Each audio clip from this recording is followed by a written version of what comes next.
So I am Miriam Bellamy. I'm a licensed marriage and family therapist. I've been in practice now for 23 years and kind of can't believe that. I'm not that old.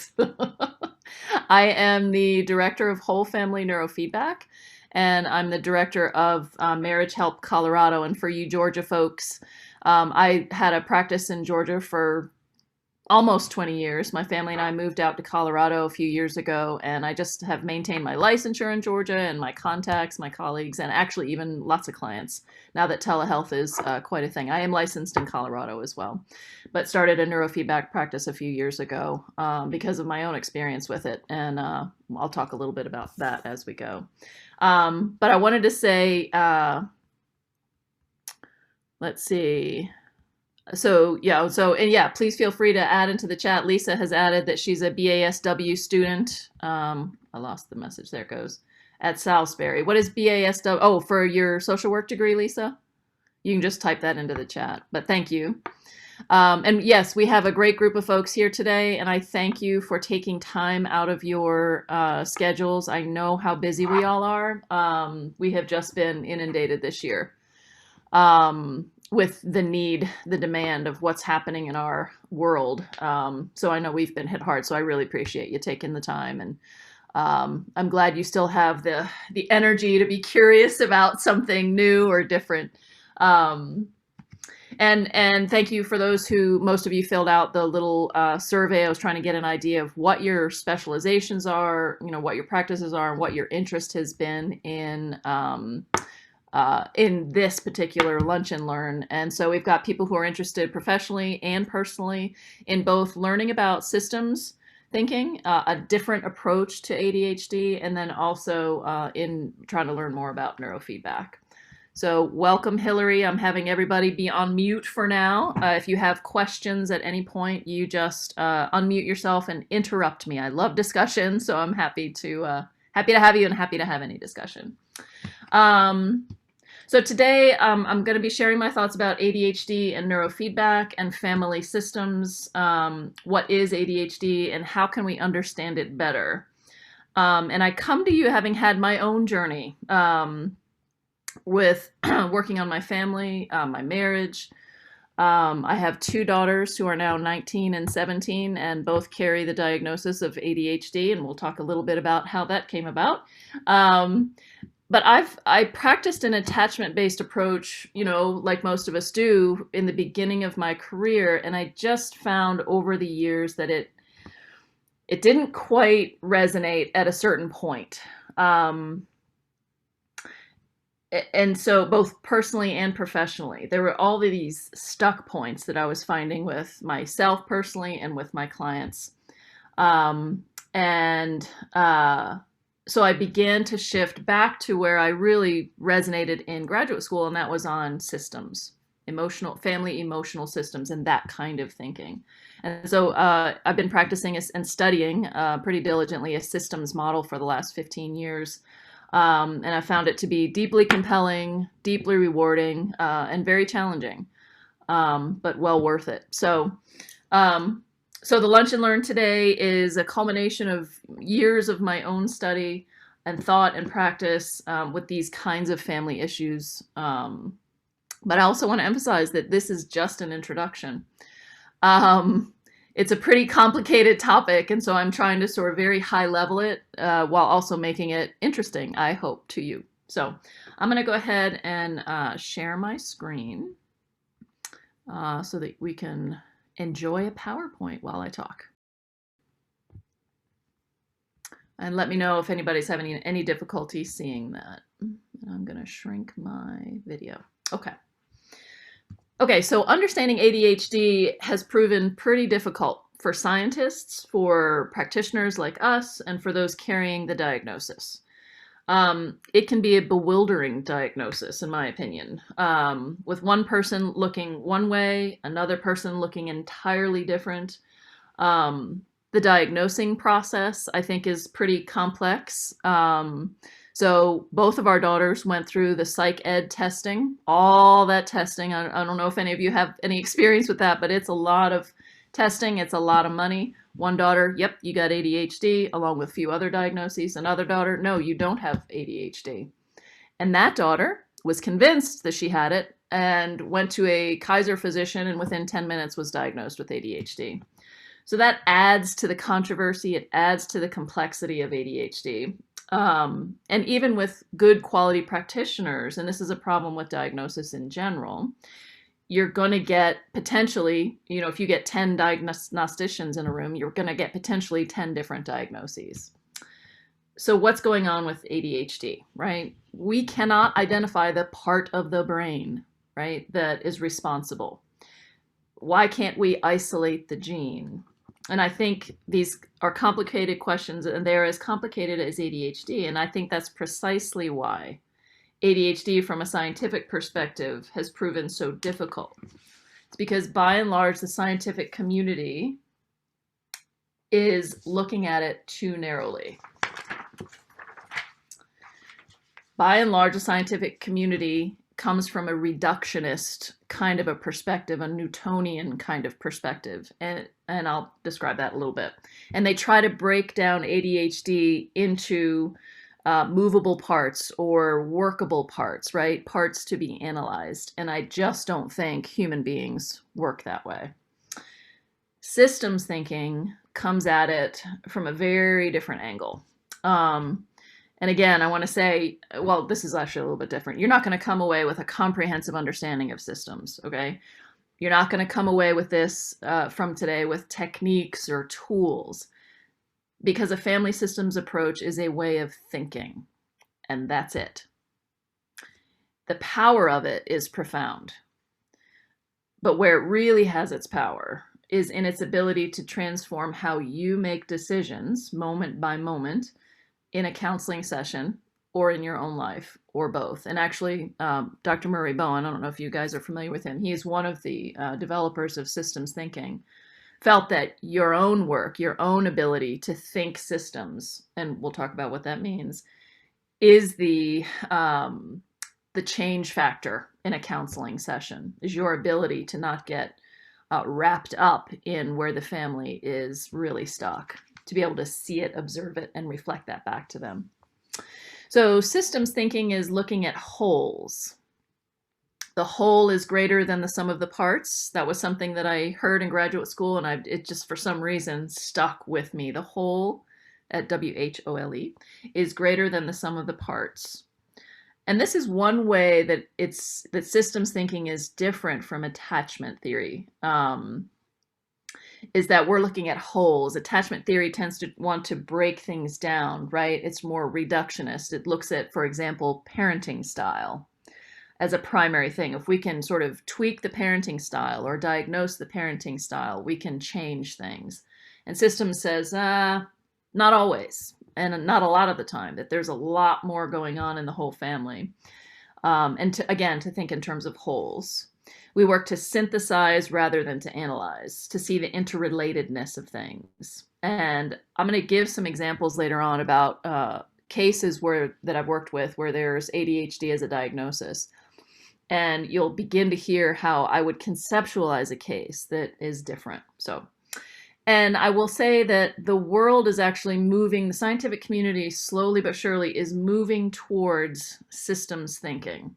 So we're starting to see it in economics in the last 20 years. We're seeing it in medicine slowly but surely. And we're even seeing it in our field. Where I don't know if you guys know, but about 8-9 years ago, the NIMH stopped funding for research for these categorical diagnoses. So they're not researching, for example, ADHD anymore. What they're researching and what they're funding is looking at the processes that lead to an issue, a mental or emotional problem. They're beginning to look at context, right? They're beginning to look at process. But even there, they're not looking at the family emotional system. But someday, I think, and I hope that they will. So I want to give another example here, if this will let me switch slides, where the NIMH and all of us, right, we can get stuck in a linear or reductionist kind of way of thinking. So Very exciting that we know so much more about the brain and how to help the brain. And so, from this excitement, we say through research, we know that all mental disorders are brain disorders. You can find it all in the brain.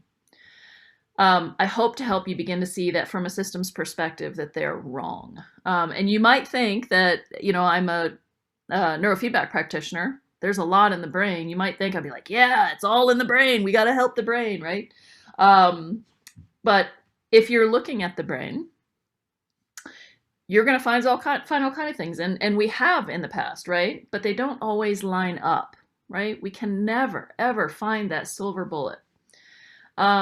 If we think about depression, for example, if you're looking at the brain, you're going to find a problem in this area, that area, whatever. But again, it'll be inconsistent.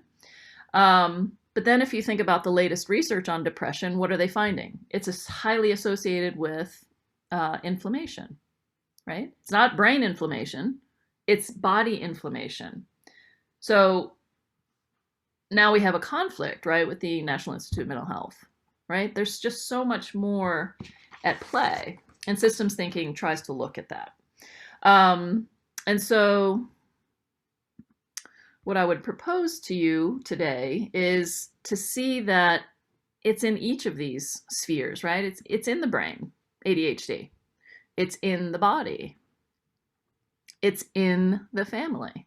And if it's harder to see there, think multi-generationally, right?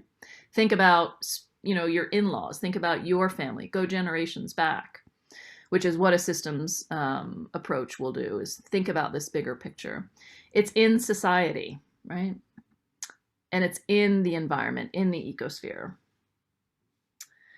So I love this next graphic. This did not come out of the family systems world. This actually came out of economics.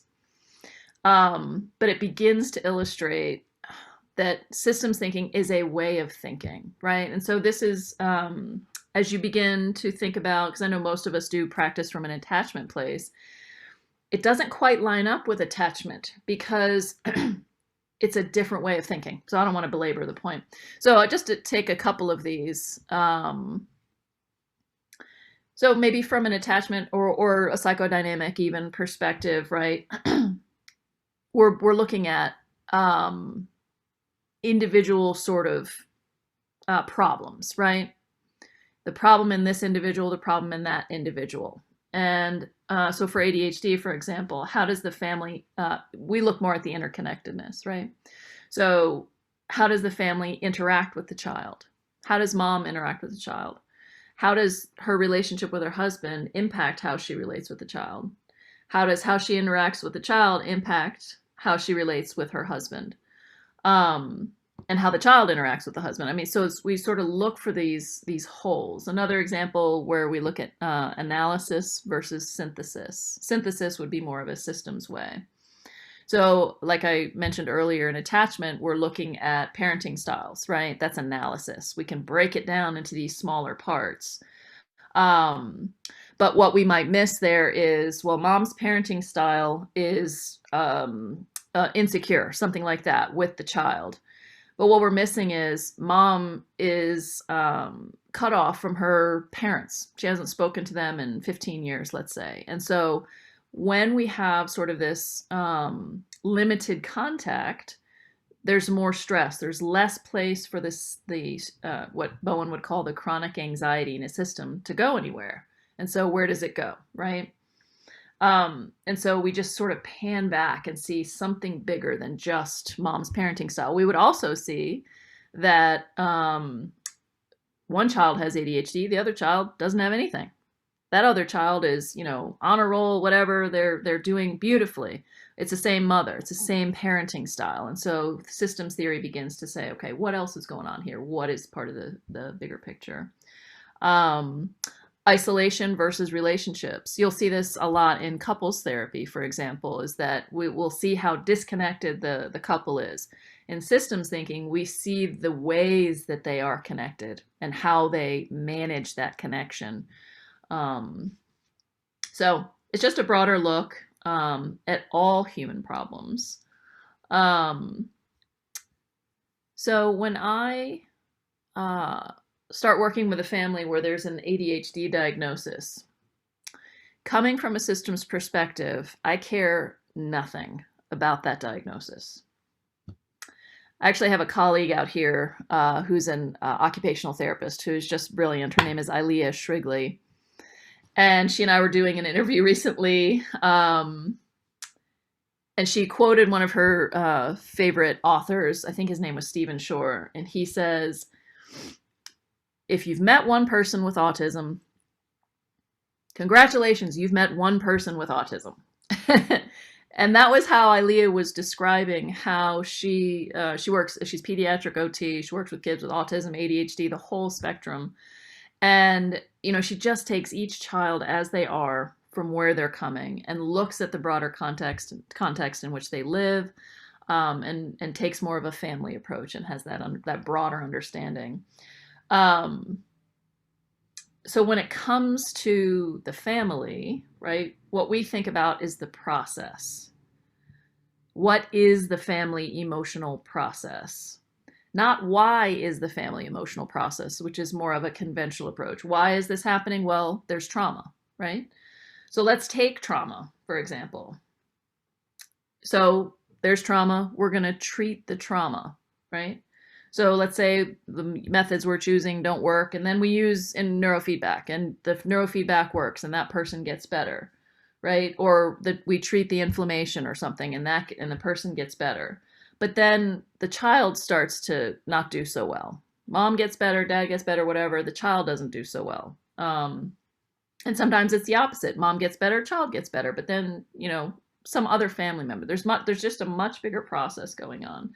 So we just don't simplify it down to it's trauma, okay? Or parenting style or whatever.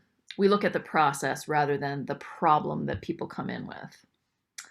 And so when we ask how or we ask who, what, and where, it gives us a very different picture. It's more dynamic, and then we don't get stuck. And in particular, we don't get stuck in blame. Looking at it systemically takes out blame.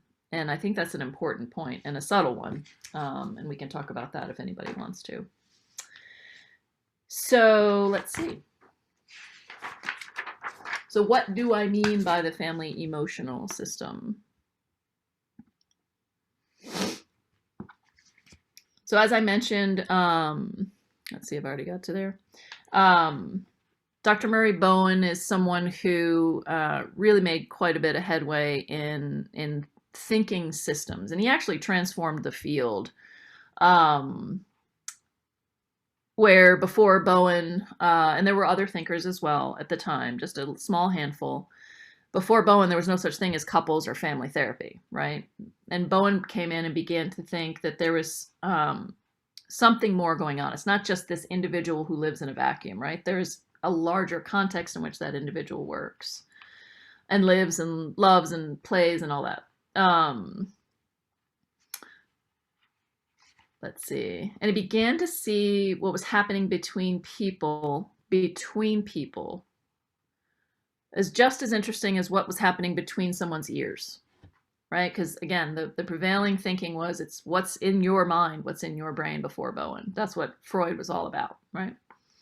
And everything stemmed from what a person was thinking and feeling and projecting and so forth.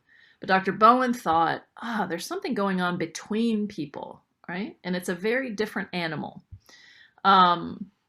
And as his thinking developed, he began to see the family unit as a biological organism unto itself, right?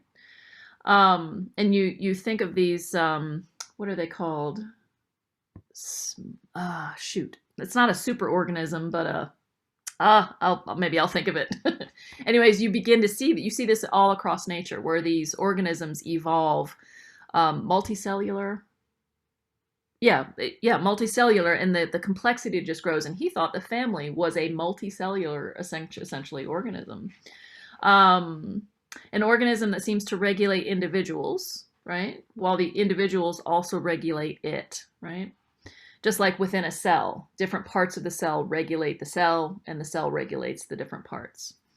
And we're not just talking about the nuclear family that emerged out of the 1950s, right? But the multi-generational family unit. And that's pretty key to understanding systems theory, and actually Bowen family systems theories, understanding this multi-generational piece. Oh, and I had a great graphic for that. Let's see. And it's not been working really well. Let's see if it'll start. It seems to start and then pause. It was just sort of this group of people sort of moving in a circle, and you begin to see all these lines shooting from one to the other. You can begin to get an idea of an organism. But one of the things that he observed was that some families had, let's see if I can do that one, more mental and emotional resources than others. And that there were some who were, even if they had few resources, were better able to access those family resources during times of stress and trauma, right? And think about trauma, think about ADHD, okay? And what he found was that when family members could access the family as a resource, other family members who were carrying the markers for distress for the family often improved. So he saw the family as a resource rather than what happened so much, right, through our history is blaming parents, blaming the mother. And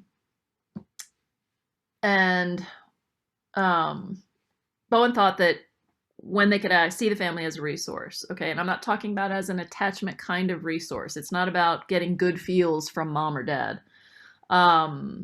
It's talking about sort of a different way of viewing them, and we could really get in the weeds with that one. It's a big idea though, and I realize that. But Bowen thought that even when one family member could begin to interact with the family in a different way, and see them as a resource, that the whole family would then begin to function better, including the vulnerable members, the more vulnerable members, the younger ones, the kiddos who might have ADHD or inflammation or whatever it is that the child might be going through. So I think a huge part of what systems thinking and systems theory contributes is a non-blaming understanding of how the family both contributes to, they play along with or participate in a problem, but also are a resource for members who are vulnerable to absorbing the family distress. So I think part of the reason that science has a harder time understanding ADHD is because the questions being asked are too narrow and too linear. I'm a big believer in asking good questions, and you know a good question because it doesn't run you into a brick wall. A good question leads to the next good question.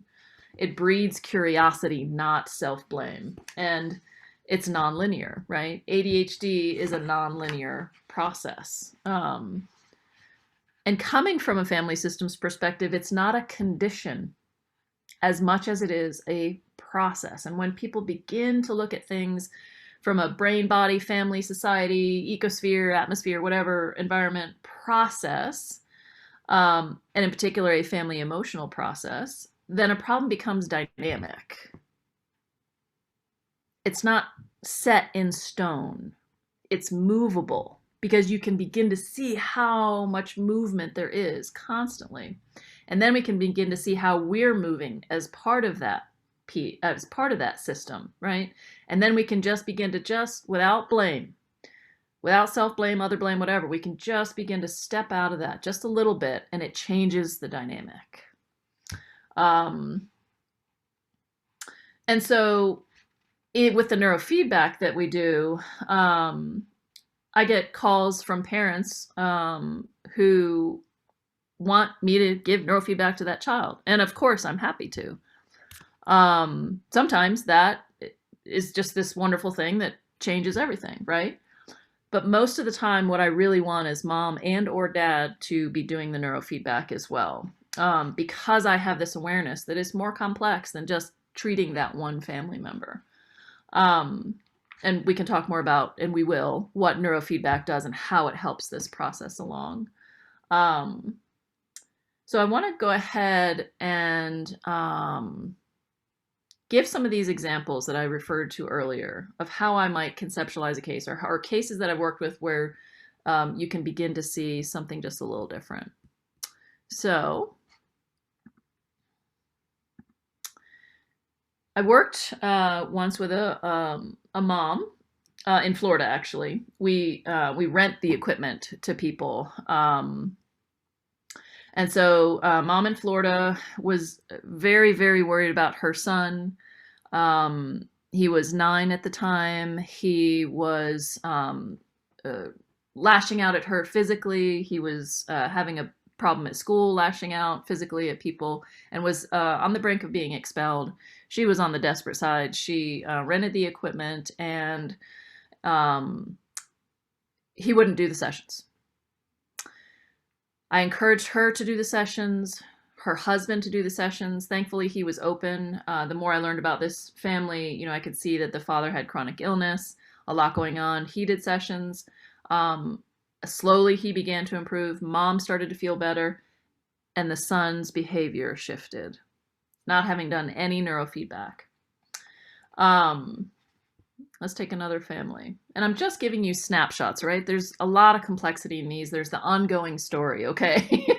But here's another family where the grandfather passes away. Within a few months, his adult daughter spends a weekend in jail, and this is a woman in her 60s at the time, for drinking and driving. One granddaughter makes a serious suicide attempt. Youngest child begins to display the first signs of inattentiveness and anxiety and panic. She is diagnosed with ADHD and anxiety within a few months. So I'm not looking at causality. I'm looking at context. It's so easy for our minds to go to causality. Another. And if you can see in that example, I'm including the multi-generational, okay? I'm including a timeline, right? Again, not this, causes this, but what else is going on at the time when there is an ADHD diagnosis, for example, in that one. Another family, 2 years after her mother passes away, a wife seeks therapy for the first time in her life, trying to make sense of her marriage. Her husband's ADHD becomes the center of attention by the wife and the therapist. So again, that begins to be this problem focus. Husband joins the therapy, and the focus on his problems intensifies. His work performance worsens. The couple divorces. And this all takes place subtly over many months. So it's hard to see all of this put together. But when you're thinking from a systems perspective, you begin to see these patterns. In this case, the wife's mother had also been focused on her own husband's shortcomings and her daughter's husband's shortcomings. And then another example.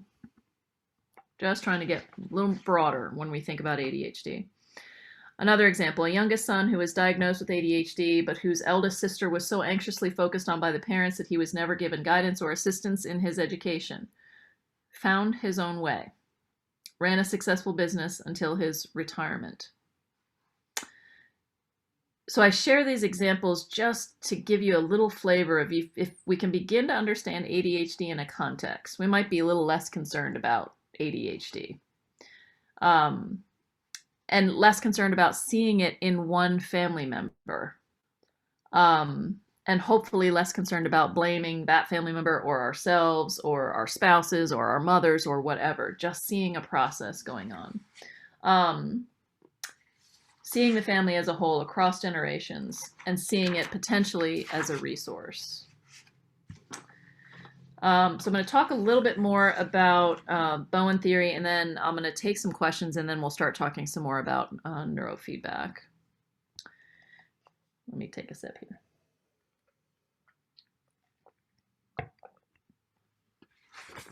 So I think one of the most important contributions that Bowen made was this idea of differentiation of self. Which is a concept that asks family members to develop the ability to think more clearly and objectively when faced with complex emotional family and family relationships. And if you can just imagine that the bullfighter back there is their child, and how dad's getting roped in, and mom says, "Can't you just see this? He's trying to bait you." When we're a little more differentiated, and I do mean a little, I'm not talking about, some kind of unrealistic something. All of us can step back just a little and see the process, um, where we're able then to resist the urge just to go into that family dance that we can get stuck in. And again, when one person can pull themselves up a bit, it can impact the functioning of others. And indeed, when Bowen would work with psychosis, where there would be a family member with schizophrenia, that's how his work began, was studying entire families where there was a schizophrenic member 24/7. In the 1950s, that was actually possible, where he had families actually living in a psych unit for years, and sort of watched moment by moment all their interactions and codifying it and observing what were these processes that were going on. But even when one family member could pull themselves up and stay up, even onto psychosis, there could be a difference made. So I'm going to stop share just for a second or just for a bit and just give you guys a minute if you want to ask any questions. I know I'm giving lots and lots of information.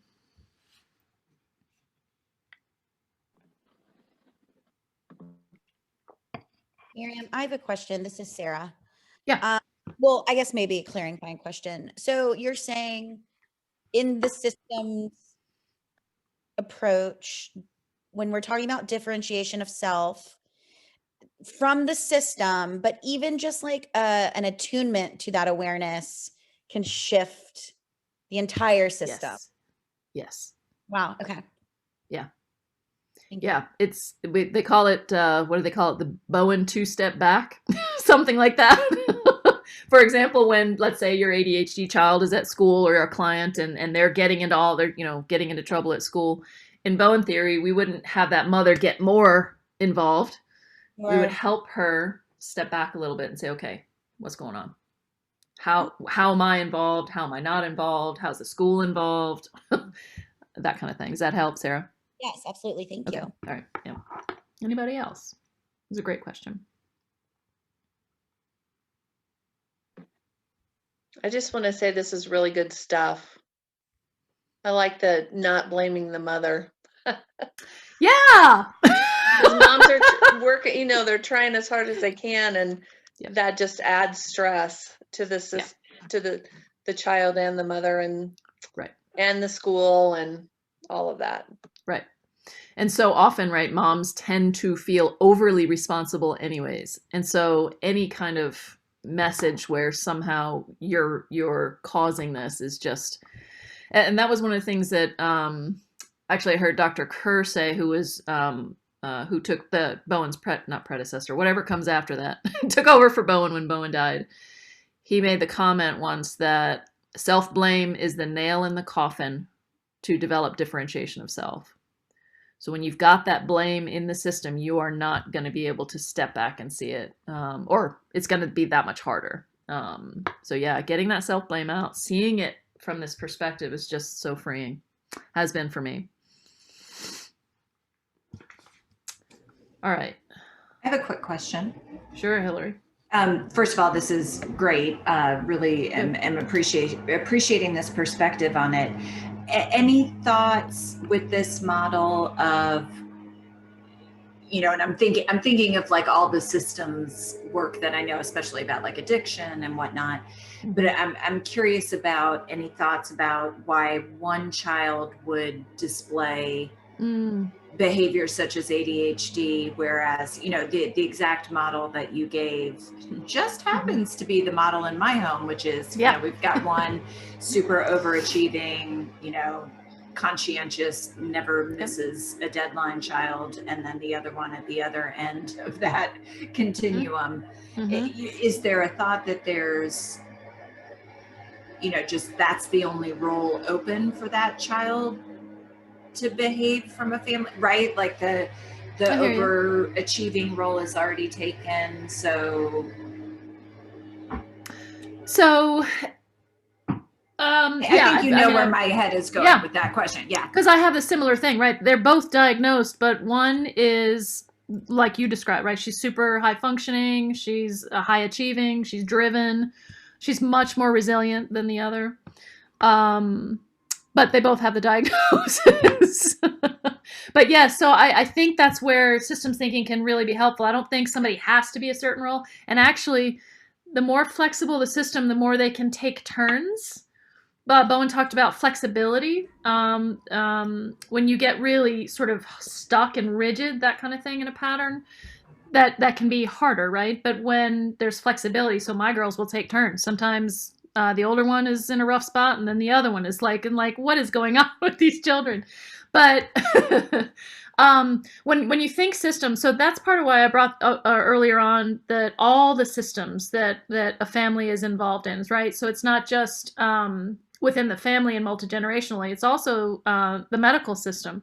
It's also the environment in which we live. So a child is going to be neurologically impacted if you live in a house with mold. Okay. And so that's just one little example. Let me see. In systems thinking, they kind of will think about that timeline thing. So what was happening when you were pregnant? Was there more stress? Did a family member pass away? Let's see, I'm sort of thinking about, in my case, I was extremely stressed. There was a lot happening for me professionally that just sort of had rocked my world when I was pregnant with my younger, who tends to have more problems. Let's see. Oh, and she had some medical intervention early. She was given antibiotics right from the get-go, which just wiped out her microbiome. And now finally doctors are just starting to understand the importance of the microbiome. And what did that do to her? So when you think systems, you think this broader picture. There are all these other things factoring in. Does that help, Hillary? Yeah, it definitely does. Yeah, Okay. I was just thinking from the sense of, like, is there a neurological predisposition that then gets triggered by the system, is kind of the way that I'm thinking about it. I would look at it like that too, right? We know more about epigenetics, where the trauma from generations past gets activated, essentially. And how does that get activated in one child or not another, and that kind of thing. Yeah, all that plays in. And that's part of where I really appreciate systems, is they don't try to just say, this is why this happened, right? We're not asking why. We're looking at this complexity, and it just opens up doors for, probably the antibiotics were a part of it. Probably, my father's ADHD, who's never been diagnosed, but good Lord. That man has got to, if he was growing up and now, he would definitely have gotten that diagnosis. Anyway, but again, it's not just him being diagnosed or not diagnosed. It's the dynamic. It's how does he interact with me? How does he interact with my mother, and so on. So, yeah. Very helpful. Thank you. Yeah, good. Okay, I am going to share my screen again, and we'll start talking about neurofeedback. Okay. All right. So this is a picture of my younger and myself. We're all hooked up to to our neurofeedback equipment. This is a few years ago. So I've been hinting at, or talking about some of the problems that we have faced. So after my daughter had those antibiotics, she wouldn't eat. She couldn't gain weight. She was finally diagnosed as failure to thrive. And then there would be, after that, we did, everything we could. We introduced solid foods way early. Let me not give you too much detail. We went through a lot. And over the years, there would be periods where she'd be doing great. Then there are these periods where she'd be like, where did this kid go? She's not eating. She's losing weight again. She's, it's this real up and down developmentally. And we did lots of things like Veronica, most moms do. We're working really hard to try to figure out how do we help these kids. We're also pretty darn anxious about them. And I started hearing about neurofeedback actually at the Bowen Center in DC. People would get up and give these talks, and they'd be talking about neurofeedback. And I just became really curious. And I found a way to do it affordably. So in town here, for example, I was looking for neurofeedback. And the cheapest I could find, and I don't hear this low of a price very often, but it was $2,500 to give her 40 sessions. And I learned more about the kind of neurofeedback that they like at the Bowen Center. It's nonlinear neurofeedback, and I'll talk about that because they're a nonlinear kind of thinking. And we could rent the equipment, do it at home, and everybody could do it, and it was less than $1,000. So that's how we got started. I had a huge turnaround. Fatigue was the theme of my life. I am so energetic now. I have to work on kind of calming myself down more than anything now, finding outlets for that energy, whereas before I couldn't get through a day without a nap, and then I was barely getting through that day. I have a kind of a dysautonomia where fatigue is part of it.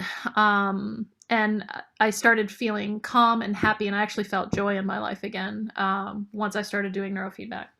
For this one here, just briefly, she went from a C, D, and F student to an A, B student.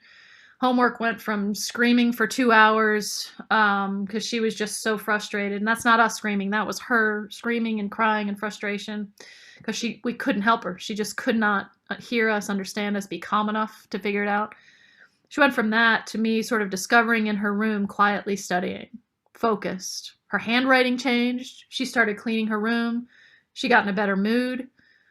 We do believe she's mildly on the spectrum, and once she used to recoil from affection, now she is extremely affectionate. And of course, there's complexity in human life, so it's like, I call her a stone cold weirdo. She still has problems. We're all stone cold weirdos in this house. But so I'm not trying to paint some kind of a perfect picture, but just to paint that this was a pretty big turnaround. So it really got my attention, and I decided to integrate it into my practice. And again, the kind that I do is called nonlinear neurofeedback. We'll talk a little bit later about the different kinds of neurofeedback that are out there. But what is it? It's brain training. It's training your brain. Defragging your hard drive is a popular metaphor. I like this one where it says, it's bringing order to chaos, right? The brain is a dynamical, chaotic system that has evolved over the centuries to bring order to that chaos, and so that we can have thought and language and organization in our behavior and so forth. I also call it a barrier eliminator, right? So we all have clients who are really stuck, and no matter what we do, of course the family system is involved in that, but they just can't seem to get over the hump.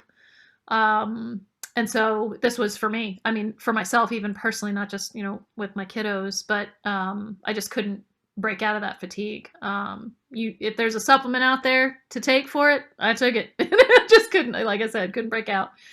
And with this nonlinear neurofeedback, I began to get a sense that, and I'll explain why, I guess, a little bit earlier, that something was inside me that actually had my back. That whole idea of, self-healing or healing from within that would just make me so mad because I couldn't seem to get there. I finally was able to get there. And so I love this Albert Camus quote, "In the depth of winter, I finally learned that within me there lay an invincible summer." And neurofeedback was what sort of helped me break into that, that way of living. So nonlinear neurofeedback is not voodoo. We're going to talk a little bit about the history of neurofeedback. And you can begin to see where this started in university scientific setting. So it's not voodoo. Nonlinear neurofeedback is not treatment. Systems thinking is not a treatment model. It's not a medical model. There aren't any chemicals involved. I say it's not risky, but if there's risk, let's say it's the same risk as someone going to get psychotherapy for the first time in their life. There's risk involved in, oh God, do I really want to know that about myself or my family or whatever? But most of us find it out and we take it and we work through it, which applies to neurofeedback as well, which I can describe later. It's not electric shock therapy. There is no signal going into the brain. It's not hypnosis. It is non-invasive, and it's not meditation. It's not computer-assisted meditation. It's a whole other process. So just briefly, the history of neurofeedback. Dr. Barry Sturman, and I just didn't realize until while I was preparing last minute this morning, I looked something up. He also worked with another researcher named Wanda, and I'm going to mess up her last name, Wanda Warwicka. And I'm sorry, Wanda, that I haven't credited you before, but I didn't know you were part of the story. Sturman was a researcher back in the 60s. She's actually still living today, still a neurofeedback researcher, still a brilliant, methodical researcher. He was looking at the Pavlovian response, but he wanted to look at the brain waves while it was during a Pavlovian kind of experience. So what was happening in the brain while his subjects were learning. His subjects happened to be cats. He did several studies that sort of built upon each other. So he had about 30 cats in this his initial study there. They were in these little cages without access to food. They were not starving. They were just hungry, ready for meal. I have 2 kittens now, and when it's mealtime, oh my Lord. Anyway, I'm sorry, I digress. So he would take the kitties out one at a time, bring into an empty room with nothing but an empty bowl and a lever in the room. So the cats learn pretty quickly. They press the lever, they get the food. We got Pavlov. And so he's monitoring, if you can see the little wires there. They're connected to electrodes in their skulls. And was looking at, what's happening in the brain. So he varied the experiment to play around with it, see what he could find. So a tonal sound would be added, such that when it was playing, if the cats pressed the lever, it would not produce the food. So when the tone stopped, they could press the lever, get the food, right? So it was during this phase of the experiment that Sturman noticed that the brain state of the cats was very alert, yet the cats were very still, right? If you begin to think like when an athlete is in the zone, right? They're very calm, they're very focused, very still, right? They have a broad view of things. They're in a good spot, right? They're ready. So he began to wonder if the cats could produce this brain state. It was a ultra stable brain state. If they could produce it at will. And so he varied the experiment again. No lever, no tonal sound, but when they produced this brain state, they would get food. And so within like a half a second or something, once they were in this brain state, they got the food, and very quickly they learned to create this brain state at will. Highly stable, focused, calm. And so this was pretty significant at the time, published in replicated multiple journals. Sturman kind of made a name for himself with this. Years later, he was invited by colleagues to participate or be part of this research with NASA, where they were trying to understand the impact of rocket fuel on astronauts. Another report I wrote, it was pilots, but I think it was astronauts. Anyway. So this rocket fuel, known to cause seizures, right? And so he introduced the cats to the rocket fuel and noted the predictable neurological decline, fatigue, weakness, hallucinations, seizures, and death. And this occurred pretty predictably in all but 9 cats who showed a much higher threshold for seizures and for death. So some of these cats, these 9 cats, didn't have even a seizure, right? Some of them, it took a lot longer for a seizure to happen, or they just didn't have them at all. He realized that these 9 cats were from his previous study. These were cats who had ultra stable brains. So here we go with neurofeedback. It meant that the changes that had taken place in those cats years earlier in his original study were physiological and long-lasting. And so the first application to humans were humans with epilepsy. And indeed, in this first study, on average, his subjects showed a 65% reduction in grand mal seizures. Some people had stopped having seizures entirely. And so NASA also apparently adopted neurofeedback training as part of astronaut training, is my understanding. So let's talk about linear neurofeedback and nonlinear. So I love this graphic because it gives you the natural progression of things. You could even take another graphic would be the original computers, right? To what we have to a regular desktop, then to a laptop, then to an iPhone, right? There's just this progression and advancement. And so what has happened is it's gone from linear to nonlinear. Linear being what Sturman did, and then moving another linear approach, but more advanced as computers could compute more and get more information about how the brain works. And then to nonlinear, which is automatic. We don't have to keep making these changes. And again, I'll describe that. Will I? Let's see. So what does that mean? So linear neurofeedback, probably most of you have heard about. It starts with a brain map, right? They're looking at brain waves. They're trying to get a sense of how that brain is functioning. From that brain map, based on statistical norms, they are setting a protocol, a diagnosis, and then a protocol. And then the practitioner proceeds with treatment. That is a treatment model. Let's see, the practitioner is essential in the linear approach.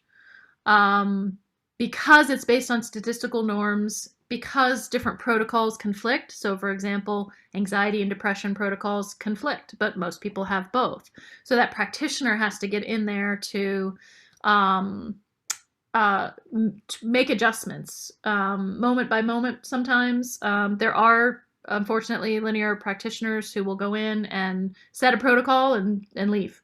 Or have a tech assistant who's not very well trained necessarily, who doesn't have the certifications that are required and so forth to run those sessions. And it can create side effects. So that's linear. Nonlinear is what we practice. And what we're doing, we've taken out the brain map. I was speaking to the director, the co-developer, Dr. Val Brown of Nonlinear recently, and he said, we don't have brainwaves, which I think blows most people's minds. Again, that's kind of a linear way of looking at it. Brain waves is a line, right? What we have are brain phasors. Okay, it's a different math and it's three-dimensional. It's systemic. So nonlinear neurofeedback is based on a nonlinear mathematics, much more dynamic and three-dimensional, or however many dimensional. So that's what we do instead. We look at, instead of the brain map, we do, it's called dynamic thresholding. It's much more complex math. And what's happening, so for example, in a session, it's a 30-minute session. The dynamic thresholding is being done automatically by the equipment. It's taking 4 measurements of the cortical activity, 256 times a second. So it's getting an incredible amount of data of how the brain is moving and shifting, right? How that system in the brain is working. And it works, this cute little guy here, much like a toddler learns to walk. So how the heck does a kid learn to walk? Well, there's a constant feedback loop happening, right? Constant feedback loop happening in the human body. Our central nervous system is designed to do 2 things: to detect difference and to address it if it needs to. So if you get a scratch on your leg, the central nervous system says, oh, something just changed. What do I need to do? The temperature in the room just changed. What do I need to do, right? How do I keep this person going well? Oh, it just switched from hardwood to carpet. Something has to shift. Something shifted. What do I need to do to address it? Well, I'm going to pick my feet up just a little bit more, okay? So it's this constant feedback loop. And so during a neurofeedback session, when the system detects, I guess what we call turbulence, kind of a fast, intense shift in the brain, it delivers a break in the music that the person is listening to. And that break triggers what's called the orienting response. And it brings the brain to the present moment, right? It's like holding up a mirror to the brain at a very precise moment, right? When the brain is a little bit of chaos. And so the brain then, what it naturally does, right, is it says, oh, do I need to do something about this? The brain wants to move towards order, right? Its whole design is to move itself towards order. And so it does. And so people begin to feel more relaxed, more resilient, more energy. They feel rested. That was one of the things that I had, is I didn't even know I had a problem with sleep, even though I was fatigued all the time. I woke up early on in my neurofeedback training and I felt rested for the first time in probably 20 years.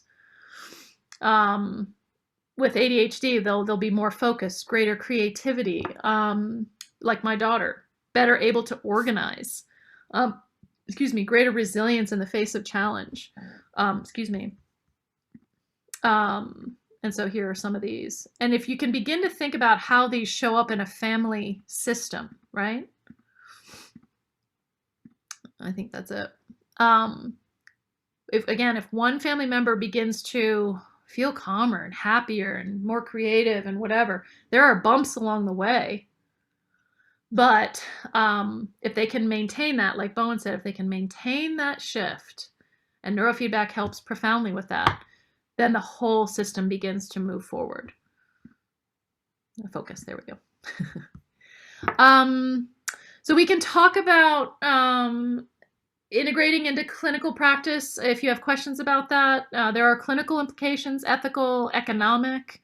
The equipment is not cheap, as Veronica can attest, but I think well worth the investment, because it is an expense, but it will pay for itself pretty quickly. Clinically, so far, there are several things, right? So on one hand, it makes my work easier. I work a lot with couples, and if they're not screaming at each other the whole time because they've done neurofeedback, they're better regulated, then we can really do some thinking and some problem solving and some stepping back. And on the other hand, clinical, it provides a lot of opportunities because, for example, that family in Florida that I was talking about, right? Kid wouldn't do the neurofeedback. I'm not going to push for that child to do neurofeedback. I'm going to help mom do her own. And, dad was willing as well. And so things settled down. Anyway, lots of complexity in that. I have several stories. Neurofeedback can be used across disciplines, parents, students. A lot of times people will contact me when testing is happening. OTs, PTs, SLPs, speech therapist is what that was there. There's just such a broad application for this kind of help that's out there. So stopping sharing, and just we'll take your questions. Again, I know this is so much information.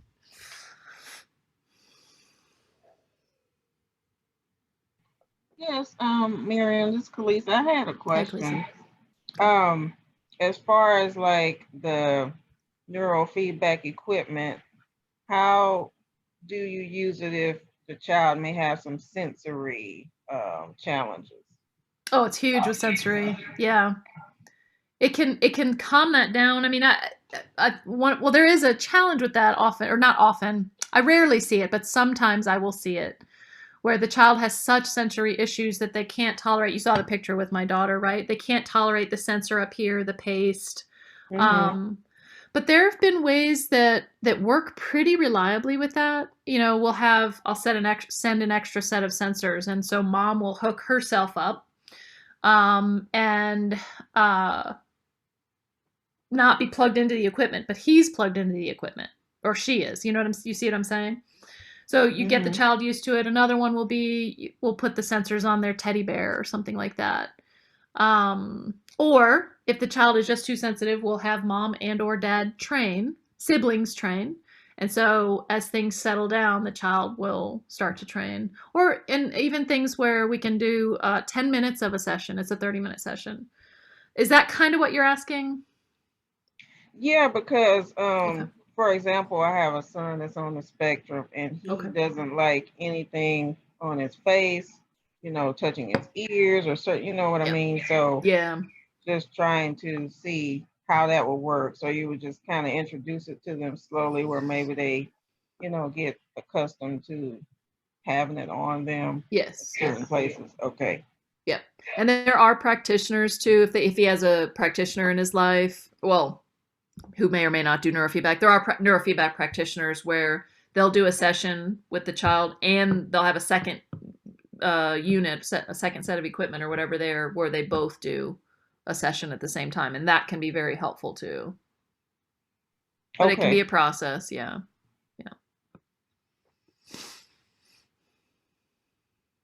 What other questions come up?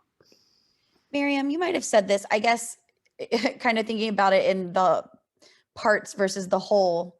Mm-hmm. I guess I'm just having a hard time conceptualizing. I understand like what is coming out, like the productivity and the benefit of neurofeedback, but I guess I can't understand, or I'm having trouble conceptualizing what's happening in the brain.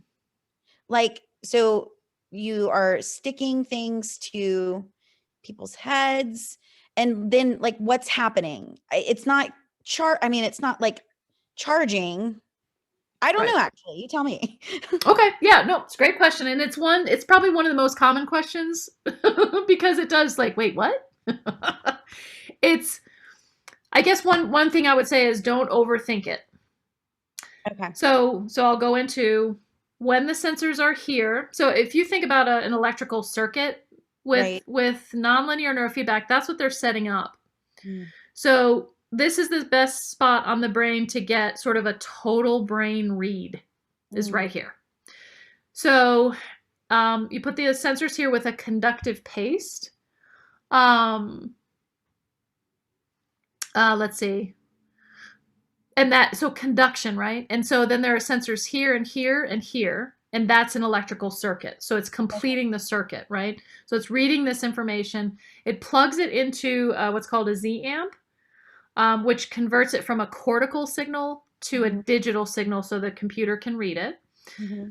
It goes into a pretty darn complicated algorithm. And that's where it's looking at getting 4 measurements of the cortical activity 256 times a second. Okay.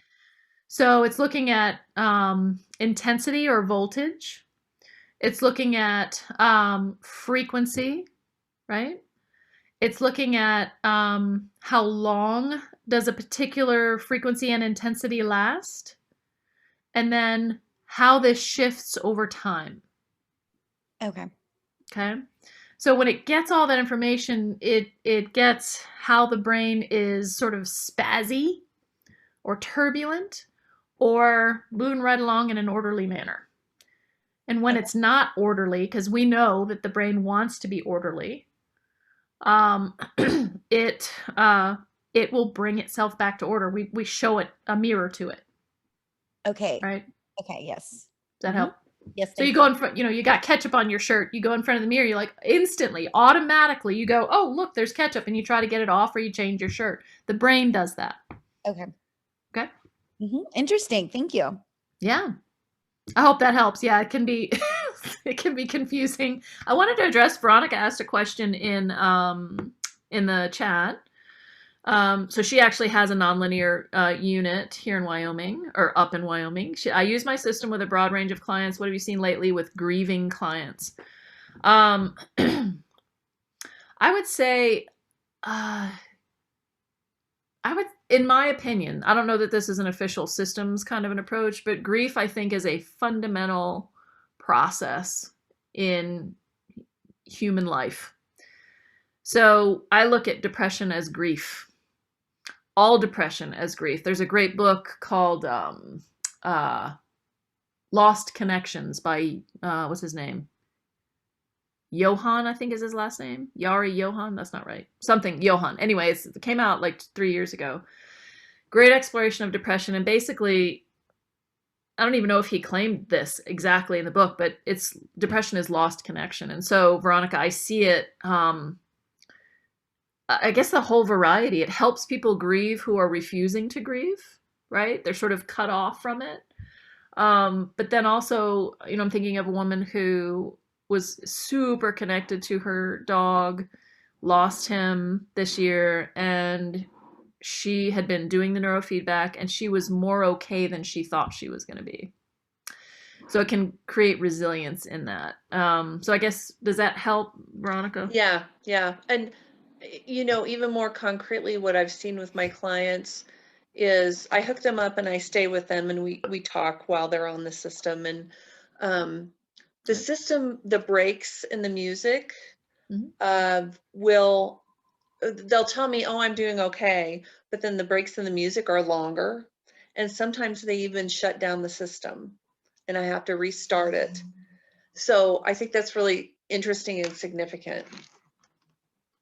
Oh, are you thinking that shouldn't be happening? Are you thinking that that's reacting to their grief? Yeah. That shouldn't be happening. Yeah. Yeah. So you and I talk. Let's set up something maybe for next week and see if. That'd be great. Okay. Okay, good. I'll look forward to that. I'll send you an email. So when somebody is hooked up, how long are they hooked up for in a given session? And then how many sessions? Is this just something you do forever and ever? Amen. Great questions. So the session is 33 minutes. You can do a 45-minute session if you just really want to sit there for a while, but pretty much it's 30 minutes. We don't like to give numbers, okay? But I will give you a number. I'll give you the bell curve, all right? The bell curve seems to be, most people seem to need 30 to 40 sessions to get the clear results or clear shift that they're looking for. Some people need quite a bit more or want quite a bit more. And I'm using those specifically, either need or want. Some need or want quite a bit less. Like my daughter had those shifts within 10 sessions. I had the shifts within 30, right? But then I keep training. And I've done hundreds of sessions now because it's been years now.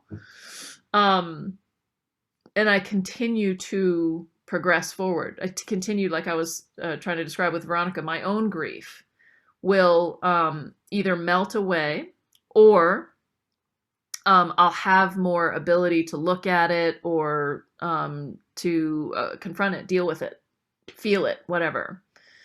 Resentment in marriage can melt away. The more sessions you do. So is that kind of answer that, Hillary? You can do 10, you can do 600. Yep. No, that definitely helps. Thank you. Yeah. And that's with nonlinear. With linear neurofeedback, it's a treatment model. So at some point you're going to plateau, is my understanding. But I also believe in the linear world, they do, usually it's a recommendation of 40 sessions and they say you should be good or something at that point. What other questions come up?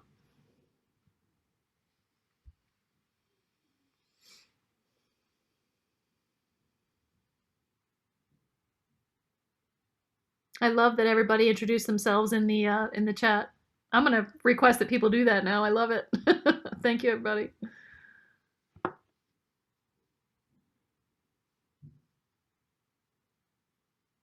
Right, and more people registered in multiple states. There's at least 3 of us here registered in 3 states, 2 or 3 states. So I'll go ahead and start wrapping up for today. Any questions you have, after this, please feel free to reach out.